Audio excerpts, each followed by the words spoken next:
देश है जिसने तथागत गौतम बुद्ध के सिर्फ देशनाओं को सुना भर उसका अनुपालन किया है, वो विकसित देश बन गया है। और हम वो देश हैं जिसकी धरती पर, जिसके कण कण में तथागत गौतम बुद्ध व्याप्त हैं। वो देश आज गाय गोमूत्र के नाम पर विकास की बातें कर रहा है। हम एक ऐसे विकसित भारत की कल्पना करते हैं जहां पर सामाजिक भेदभाव से ऊपर उठ करके हर व्यक्ति इस देश के संसाधनों पे उसका अधिकार हो और उसका इस्तेमाल कर सके। बात को स्थापित करना है कि जिस समाज की हो जितनी संख्या भारी, उस समाज की हो उसकी हिस्सेदारी, और जिस समाज की हो जितनी हिस्सेदारी, विकास में हो उसकी जिम्मेदारी। आप लोगों ने तमाम सरकारी संस्थानों को बंद करके ये हवाला देते हुए कि घाटे का सौदा है, आपने बंद करके इस प्रदेश और इस देश के युवाओं को किसी काबिल नहीं छोड़ा। वो आरक्षण ना देना पड़े, इसलिए आपने आज आरक्षण के इस मजबूत कदम को 10% EWS का रिजर्वेशन देकर के गरीबी उन्मूलन कार्यक्रम में परिवर्तित कर दिया है। अपने तुगलकी फरमान के द्वारा जो परिषदीय स्कूल को मर्जर और क्लोजर करने का एक अध्यादेश, एक ऑर्डर पास कर दिया, उसके बाद आपने इस देश के बच्चों की किताबें और उनके हाथों की लकीरों, उनके हाथों से भविष्य जीने का काम कर दिया है। और आप बात करते हैं विजन 2047 की। माननीय अध्यक्ष जी, आज माननीय संसदीय कार्य मंत्री जी ने इस सदन में विजन डॉक्यूमेंट को प्रेजेंट किया। जब उन्होंने इस बात की प्रस्तुतिकरण किया तब उन्होंने एक देश जापान का नाम लिया और उन्होंने कहा कि उस देश की आधी आबादी, बल्कि मोर देन 50% आबादी बौद्ध को मानने वाली है। सर्वप्रथम सत्ता पक्ष के इतने शीर्ष और अनुभवी माननीय सदस्य के श्रीमुख से तथागत गौतम बुद्ध का नाम सुनकर खुशी हुई। और दूसरा, जिस देश का नाम उन्होंने लिया वो देश आज विकसित देशों की श्रृंखला में शामिल है। वो देश है जिसने तथागत गौतम बुद्ध के सिर्फ देशनाओं को सुना भर उसका अनुपालन किया है, वो विकसित देश बन गया है। और हम वो देश हैं जिसकी धरती पर, जिसके कण कण में तथागत गौतम बुद्ध व्याप्त हैं। वो देश आज गाय गोमूत्र के नाम पर विकास की बातें कर रहा है। मैं आपसे कहना चाहती हूं कि भारतीय जनता पार्टी की सरकार इन्हीं तमाम चीजों को आगे लेकर के विकास और विजन को बाधित कर रही है, जबकि यथार्थवादी सोच, वैज्ञानिक सोच से ही हम इस देश को आगे बढ़ाने का काम कर सकते हैं। भारत जो तथागत गौतम बुद्ध, जो ज्योतिबा फूले, जो बाबा साहब भीमराव अंबेडकर के विचारों से बड़ा इस देश में विकास की कोई परिभाषा नहीं हो सकती। और दुर्भाग्य है हमारा ये कि चाहे केंद्र चाहे प्रदेश में भारतीय जनता पार्टी की सरकार है, लेकिन आज वो हमारे इन्हीं पुरोधाओं के विचार और विजन को आधार बना करके इस देश में विकास और विकसित होने का कोई मसौदा तैयार नहीं कर पाई।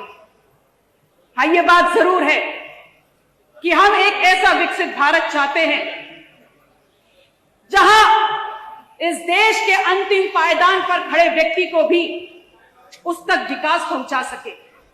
हम एक ऐसे विकसित भारत की कल्पना करते हैं जहां पर सामाजिक भेदभाव से ऊपर उठ करके हर व्यक्ति इस देश के संसाधनों पे उसका अधिकार हो और उसका इस्तेमाल कर सके।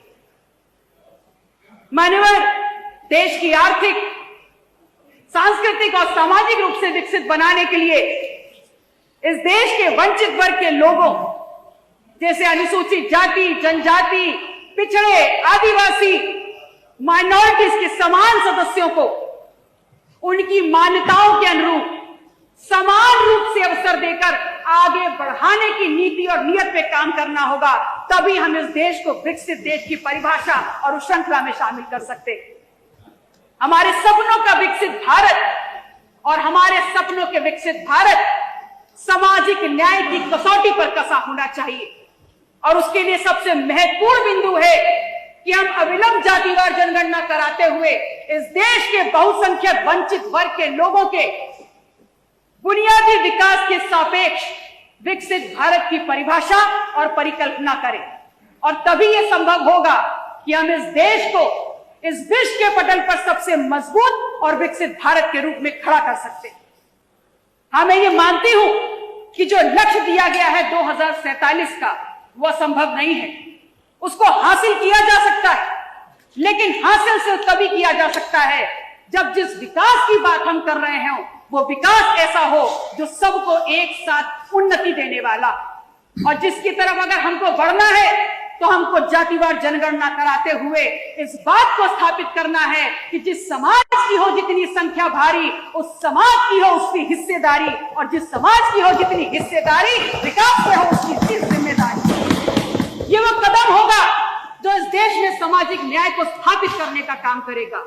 और सामाजिक न्याय जो इस देश की संविधान की परिकल्पना है, जो इस देश की संविधान का आधार है, उसकी नींव इस देश में दो स्तंभों पर रखी गई है। एक स्तंभ है शिक्षा और दूसरा स्तंभ है रोजगार।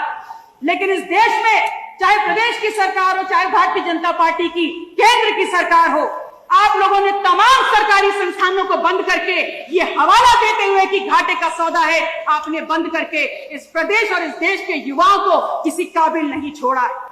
ये सिर्फ इसलिए किया गया है, ये तमाम कवायद सिर्फ इसलिए है कि सामाजिक न्याय को स्थापित करने के लिए आरक्षण के नाम का जो ठोस कदम उठाना चाहिए था, सिर्फ आपको वंचित समाज को वो आरक्षण ना देना पड़े, वो आरक्षण ना देना पड़े। इसलिए आपने आज आरक्षण के इस मजबूत कदम को 10% EWS का रिजर्वेशन देकर के गरीबी उन्मूलन कार्यक्रम में परिवर्तित कर दिया है। मैं आपसे कहना चाहती हूं कि आपने तमाम नौकरियां खत्म कर दी, तो आज इस प्रदेश का युवा जो नौकरी करने की बात जोड़ रहा था, वो आज इस देश में सरकारी नौकरियों के जो आवेदन पत्र आते हैं उसको भरने के नाम पे इस देश का जो राजस्व है उसकी बढ़ोतरी का एकमात्र सबसे बड़ा सूत्रधार बनकर रह गया है। इससे बेहतर भविष्य की कल्पना आप नहीं कर सकते। मैं आपसे कहना चाहती हूं कि इस देश का स्तंभ है शिक्षा, वो स्तंभ है जो इस संविधान में वर्णित, लेकिन आपने अपने तुगलकी फरमान के द्वारा जो परिषदीय स्कूल को मर्जर और क्लोजर करने का एक अध्यादेश, एक ऑर्डर पास कर दिया, उसके बाद आपने इस देश के बच्चों की किताबें और उनके हाथों की लकीरों, उनके हाथों से भविष्य छीनने का काम कर दिया है। और आप बात करते हैं विजन 2047 की, आप बात करते हैं विकसित भारत बनाने की। मैं आपसे कहना चाहती हूं कि हम उत्तर प्रदेश हैं, वो प्रदेश जो इस देश की ग्रोथ डिसाइड करता है। हम वो प्रदेश है जो इस देश की ग्रोथ ड्राइव है। हम वो प्रदेश है जिसके पास इस देश का सबसे बड़ा युवा होने का गौरव हासिल है। हम वो प्रदेश है जो इस देश की सबसे ज्यादा GDP में योगदान करता है। हम वो प्रदेश है जिसके राजनीतिक गलियारों से होकर के दिल्ली की सत्ता स्थापित होती है, और उसके बाद भी आजादी के अमृत काल में आज उत्तर प्रदेश विकसित होने पर चर्चा कर रहा है, जबकि महाराष्ट्र, केरला, कर्नाटक, हरियाणा जैसे तमाम राज्य हैं। अगर हमने अपनी किसी राजनीतिक उद्देश्य ये बात की गई कि पूर्ववर्ती सरकारों के पास कोई राजनीतिक इच्छा शक्ति नहीं थी, माननीय अध्यक्ष जी, मैं ये तो नहीं जानती इच्छा शक्ति थी कि नहीं थी, लेकिन मैं ये जरूर कहूंगी कि अगर हमने अपनी किसी भी राजनीतिक उद्देश्य की पूर्ति के लिए किसी भी सामाजिक समूह के साथ भेदभाव किया, शोषण किया, पहचान देखकर दमन किया, तो विकसित प्रदेश बनाने के बारे में सोच, जो इस सोच को भी एक धोखा, एक छलावा है।